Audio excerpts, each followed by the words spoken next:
వికారాబాద్ జిల్లా పరిగి పట్టణ కేంద్రంలోని శ్రీ చైతన్య పాఠశాలలో అఖిల భారతీయ విద్యార్థి పరిషత్ నాయకులు విద్యార్థి సంఘాల నాయకులు ఆందోళన చేపట్టారు.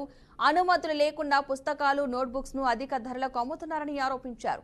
ఈ నేపథ్యంలో విద్యార్థి సంఘాల నాయకులు చేసిన ఫిర్యాదుతో స్పందించిన మండల విద్యాశాఖ అధికారి పాఠశాలలోని పుస్తకాలు నోట్బుక్స్ నిల్వ గదులను సీజ్ చేశారు. పాఠశాల పేరుతో పుస్తకాలను అమ్మడం నిబంధనలకు విరుద్ధమని, ఇలాంటివి జరిగితే సంబంధిత విద్యాసంస్థపై చర్యలు తప్పవని ఏబీవీపీ నాయకుడు సాయి గణేష్ అన్నారు. పాఠశాల తరగతుల వారీగా ఒక్కో విద్యార్థి నుండి 10,000 నుండి 15,000 రూపాయల వరకు వసూలు చేస్తోందని ఆగ్రహం వ్యక్తం చేశారు. విద్యార్థి పరిషత్ పరిగి శాఖ ఆధ్వర్యంలో గతంలో చూసుకున్నట్టయితే ఈరోజు ఏబీవీపీ శాఖ ఆధ్వర్యంలో పరిగిలో ఉన్నటువంటి ప్రైవేట్ పాఠశాలల్లో ఈ యొక్క బుక్స్ వ్యాపారం అనేది ఒక వ్యాపారంగా మారిపోయింది అన్నమాట. ప్రతి ఒక్క స్కూల్లో ఏ స్కూల్లో చూసుకున్నట్టయితే ఈ యొక్క బుక్స్కి చదువుని అమ్ముకునే పరిస్థితి ఈరోజు పరిగి ప్రాంతంలో చూసుకుంటున్నాం.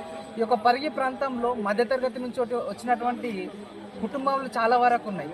ఇలాంటి కుటుంబాలకు భారం వేసి వాళ్ళ రక్తం తాగుతూ ఈ యొక్క ప్రైవేటు యాజమాన్యాలు ఈరోజు బుక్స్ని మా స్కూల్లోనే కొనాలి, ఇక్కడనే కొనాలి, టై బెల్ట్ స్కూల్ బెల్ట్ అన్నీ ఇక్కడనే కొనాలని చెప్పి వాళ్ళని తల్లిదండ్రులని డిమాండ్ చేస్తూ వాళ్ళకు ఉన్నటువంటి వాళ్ళ యొక్క రక్తాన్ని తాగుతున్నటువంటి ఈ యొక్క ప్రైవేట్ మేనేజ్మెంట్ చేస్తున్న